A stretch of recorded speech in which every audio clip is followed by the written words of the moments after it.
Hello everyone, welcome to another episode of TCG Talk, back today with another video. And in today's video, we have a special one. We're going to be doing our third and final spoiler video for the Alpha Class TCG for their upcoming set Unrivaled that comes out on May 31st. We're going to be doing a little bit of the Clash Kit wrap up. We're not going to show every single Clash Kit card in the Unrivaled set, but we are going to show some of the weapons you'll have available, no pun intended. We'll get right into it. Before we do, welcome. Thank you so much for stopping by. Hopefully you enjoy your stay. If you're a long-staying supporter, thank you so much as always. If you're interested, you can go down and look at the Discord down below. We have access to an amazing community trying to build both Alpha Clash and Flesh and Blood, all that good stuff.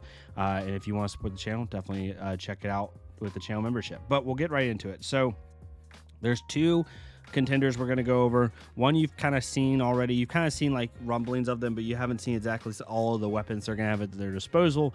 But we have a black and a white contender here. The first one we're going to go over is Weber Demolitions Agent.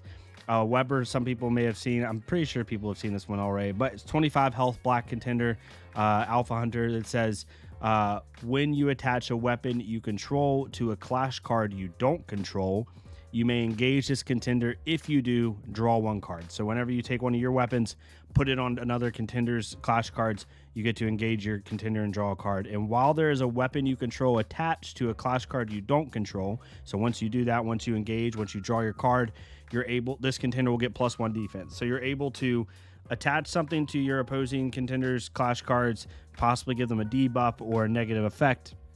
Engage this card, draw a card, get some good card draw going on, and then also give this contender a little bit more defense, which is really nice for the 25 health contenders, because one thing you'll notice in this game, if you watch any competitive event, is that, or play and even in a local, is when you have a contender that's lower life, it's very advantageous for maybe a 30 health contender to just keep trading with you, right? Keep swinging their contender at your contender, because you both trade life, but since you're already at a natural 5 life deficit, it hurts you more than it hurts them, right? You're getting a 0 faster. So giving that 1/1 is very nice.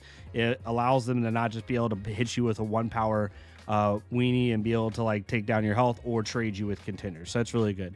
It's 15 life. Says if you control 3 or more attached weapons, Alpha Hunter Clash cards you control get +1 defense. So once you get lower life at 15, which is not that bad, it's only a 10 life difference, you start to get more defense added to your cards, which again helps. If anyone's ever played Moxie, I know Moxie's not the most popular, but although set 3 is going to change that, it seems.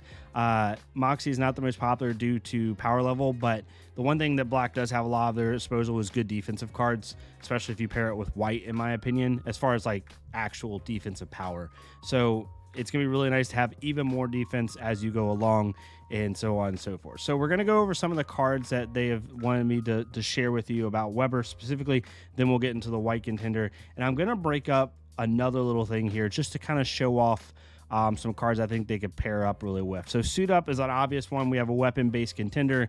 It might be able to be a little bit more useful when you're utilizing cards like Weber's natural cards coming from the Clash kit, but also once you start building your actual constructed deck, being able to play cards like Suit Up with like Moxie's Power Armor and Light Armor and stuff like that, Moxie's Sidearm, it'd be really, really good. But the first weapon we're going to look at is a 2 cost for 1 black pip, 1 resource of any other color. Costs 2 to play, 1 to attach, and it says while this weapon is attached to a Clash card you control, this weapon gets, whenever the attaching Clash card attacks, you may attach this weapon to a target Clash card defending without paying its attached cost. So basically, once you attach this to, a 1/1 Moxie, we'll just say, or what have you, and you attack with it, you're able to basically throw it like a concussion grenade to the opponent's defending Clash card. This is really good if you're just, you put down like a really 1-drop or a 2-drop, really just a blocker or kind of something that you're just going to use to get these concussion grenades over to your opponent, because it says while this weapon is attached to a Clash card you don't control, this weapon gets, whenever the attached Clash card readies, put that Clash card on top of its owner's deck, send this weapon to the oblivion. So you're able to basically put this on a Clash card, especially I think this is really good in the early game, like in the 2 and 3 drop section, where if you don't know a lot about this game is very big on thinning your deck, very big on getting getting that card draw to help, you know, keep your hand size good, so you don't have so you have good card economy. But it's also really important because you're trying to get to the certain power cards quickly at the correct times. That's why Clarity is such a powerful contender in this game, is because she is able to get to those cards faster by opting and bottoming cards and so on and so forth. So if you can prevent your opponent from doing that by basically telling them you're going to draw the same card you just drew, right? So if they put down a 2-drop that doesn't do a whole lot, it's more just a blocker, maybe it has an okay effect, right? You're able to tell them like, okay, well, you might be trying to get to your 3 or your 4-drop, like your Kagan or something like that, or your 5-drop, but you're not going to do that quite yet because I'm going to put this card back on the top of your deck. And honestly, that hurts them a lot because they may not want to play the same card, and they also, yeah, they can use it for a resource, but they effectively didn't draw a card that turn. Then they just said, okay, that card goes off the field and goes down to my resource zone. So it can help prevent your opponent from getting to their late game pieces faster, which could be very, very useful, right? Also, when it comes to suit up, I don't know the exact applications yet, but the one downside, I guess, to this card is it does cost 3 to play completely, right? Because you got to play 2 to play it and then 1 to attach it. So being able to couple this card with cards like Suit Up, or even like if you're trying to play a more expensive weapon or more expensive accessory and you don't want to have to pay for both, using Suit Up to pay for the more expensive thing and then paying this with your regular stuff could be very, very useful. Because that's the one thing about weapons in this game initially that made them a little bit less powerful, is their cost efficiency is not very good technically, but set 3 is looking to change that, making the weapons a lot more efficient to play and to use, which is going to then help its power level overall. So there's that one. The next one we have is Weber Holding Ground. This is a 3-cost 2 black pips, specifically with 1 of any other color, saying trigger, enter, return target weapon from the Oblivion to your accessory zone. So we just saw a card, a card like Concussion Grenade, right? It says it gets sent to the Oblivion whenever it's attached to an opposing contender's clash card and it's readied. You know, it does its thing and then it gets sent to the Oblivion. Well, this card can go back and get it, right? Or any other card that you want to get. So when on enter, you can return target weapon from your Oblivion to your accessory zone.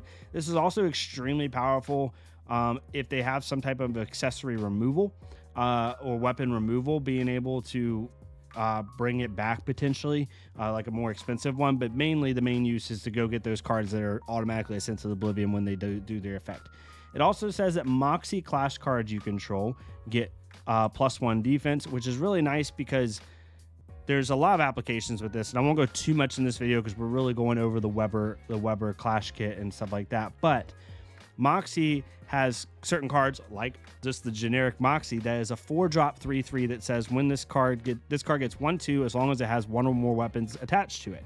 So being able to, you know, attach a Moxie sidearm, which gives it 1/1, right? So now it's at 4/4 off Moxie sidearm, and then it gets its own buff, which makes it a 5/6, which is really nice. But then if you have Weber's Holding Ground, all of a sudden it's a 5/7, right? So now you're starting to see what you can do here, where you have a 4-drop that's a 5/7, which is really, really powerful. So being able to give Moxie Clash cards you control 1 defense is really going to help that synergy with the weapons that already buff these cards. And then you start to outweigh some of the negativities of the cost curve with weapons and with accessories. So super excited to see some of the combos that people can pull off, right? If you already have a Moxie down on the field and you're able to play Weber Holding Ground, I mean, at worst, the Moxie goes to a 3/4, right? And then if anything's attached to it, it gets even better. So really, really cool. Also, Moxie says 1 or more weapons are attached to it. It doesn't say like a Moxie weapon or an actual like weapon that does something. The reason that's important is because if you have a card like Concussion Grenade, you can attach Concussion Grenade to Moxie to be able to throw it to the opponent, but Moxie also will be a 4/5 because of the Concussion Grenade, right? So really, really cool synergies there that you're starting to see with these cards. The next one is a 4-drop for 1 black pip, 3 of any other resource. What I'm also loving about these cards is the black cost is not very high. This 4-drop only needs 1 black. This 3-drop needs 2 black.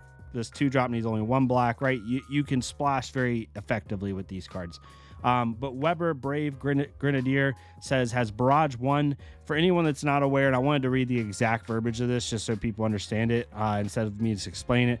Barrage means when this card attacks, you may deal damage equal to the initial attack power divided as you choose amongst X target clash cards. So X here is 1. So this basically will say you can deal 2 damage up to one other clash card before it like officially attacks. So it's almost like a pseudo first strike capability. So this says trigger attack. If this clash card has an attached weapon with grenade in its name, damage dealt from this card's barrage ability is doubled until the end of the clash. So it's going to get barrage.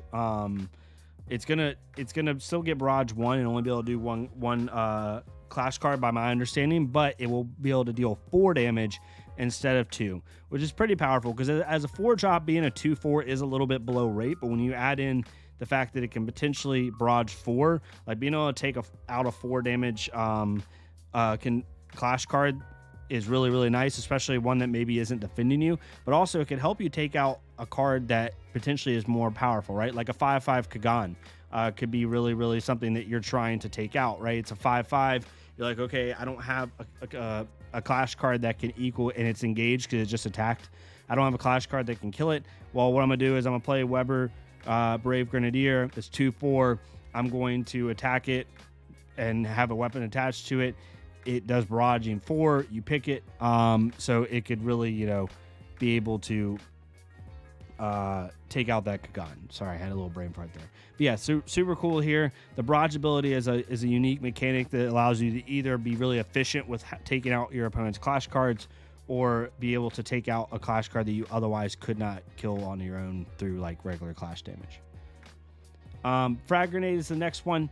This is a 1 cost for 1 black pip, cost 1 to attach. It says while this weapon is attached to a clash card you control, it gets whenever the attached clash card attacks, you may attach this weapon to a target clash card, defending without paying its attached cost. Basically, all of these have this thing where you attach them to a card you control, you attack with them, and then their on attack trigger is throw it to the defending clash card, right? That's pretty much what they do. And then it says while this weapon is attached to a clash card you don't control, this weapon gets, whenever the attached clash card attacks, deal 3 damage to the attached clash card or target contender the attacking player controls, then send this weapon to the oblivion. So this has a couple applications. One, again, with someone like Kagan, if they attack with it again and that you weren't able to take it out the next turn, you can put this on Kagan and say, look, if you attack anything that has 2 power, you're going to die because it's going to deal 3 damage to you, and then you're going to get hit by whatever you're attacking. So it can make their attacks a lot less efficient. It's also a good game closer, right? Like if they get to like 3 or 6 life and you can attach 2 of these to one of their cards, you basically say you can't attack with that card again unless you can somehow get rid of that weapon. It basically puts them on a time walk with that card, which is super, super nice. So as you can see, most of these weapons are all about attaching them to your cards, throwing them to the contender across from you and their clash cards, and giving them some type of negative effect with it, right?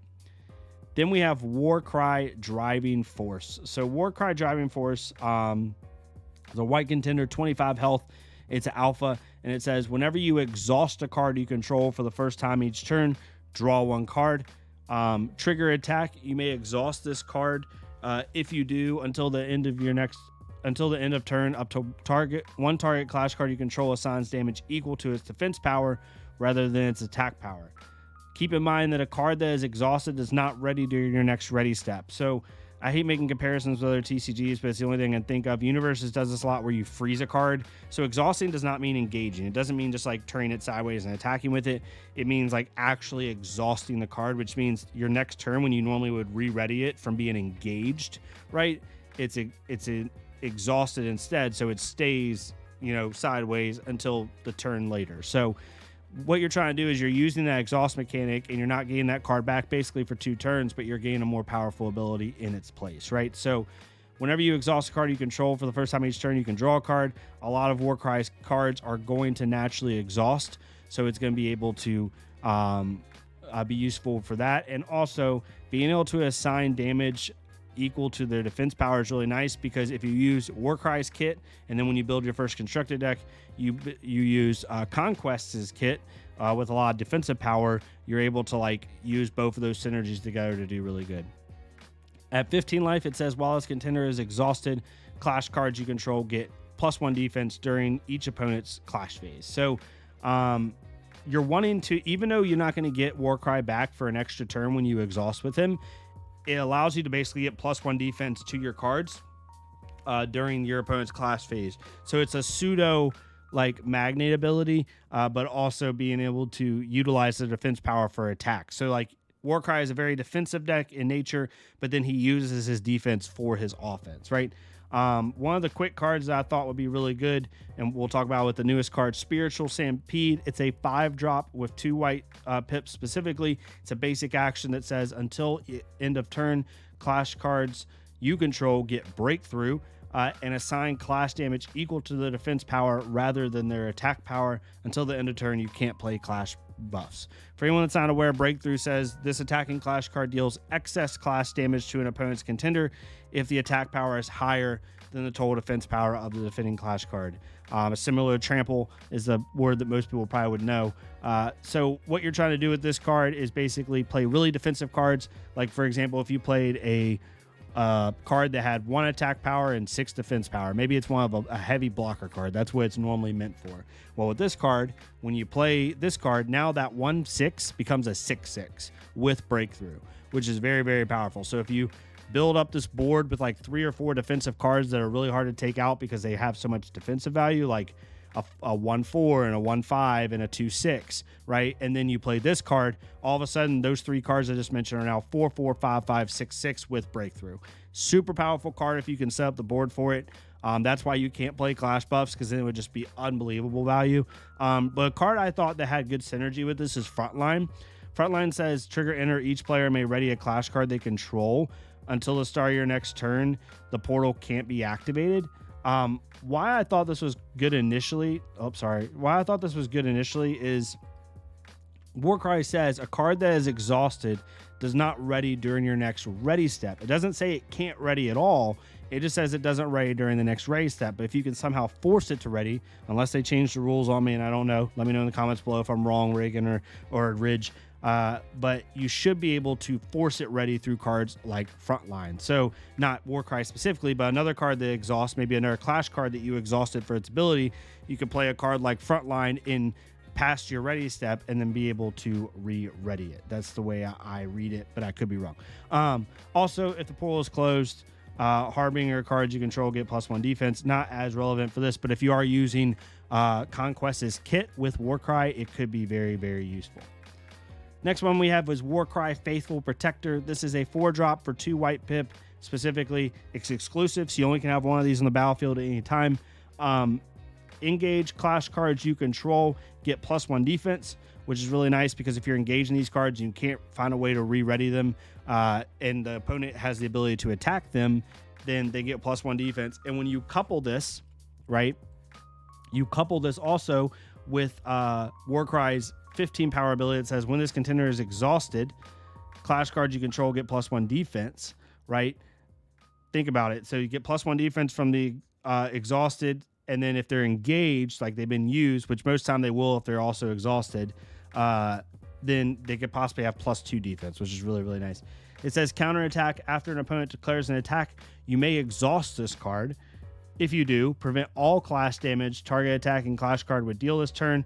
Until the end of your next turn, that clash card gets -X, where X is the initial resource cost. To exhaust a card, engage it, and it does not ready during your next ready step. So exhausting is similar to engaging. So again, at Warcry's 15 life ability, basically all of your cards that you choose to exhaust will have +2 defense, potentially, if this card is on the field, which is really, really nice. But this works as a pseudo lefty's last stand. This also allows you, once this card exhausts, right? Once this card exhausts, it gets basically +2 defense at Warcry's 15 ability, but it also gets one defense on its own. And it's able to help save your potentially like key piece from dying. Again, this is a very defensive based deck that can then turn on a dime and be able to use its defensive power to overwhelm its opponent, which is really, really good. Another card that I thought was really, really cool with this kit is Conquest Victorious. This has a trigger enter that lets you engage a clash card you don't control. But also it's a 3/4, so it acts as a 4/4, right? With Warcry's ability, which is really, really cool. Well, not Warcry's ability, but some of Warcry's kit, and then it also can get added defense, right, pretty easily. And then you start adding cards like Frontline, and you can see the synergy between these two decks. I think could be really, really cool. Next one is Warcry Pushing Through. You may exhaust this card. If you do, it gets +1/+0 until the end of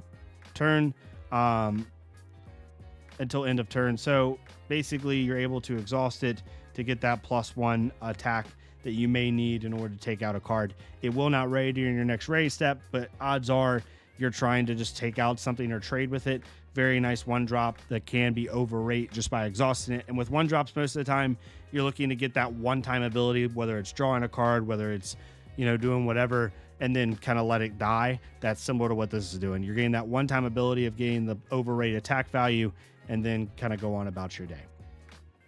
And then finally, we have Sniper Javelin. It is a 2 cost for 1 red pip. This one is the kind of the non like contender specific for each one that they wanted me to spoil.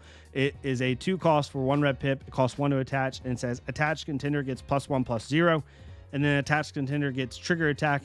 You may unattach this weapon. If you do, deal 2 damage to target clash card. If that card has flight, deal 4 damage to it instead. So a good little anti-flight synergy here. Really good. We've been seeing the flight flare do really, really well.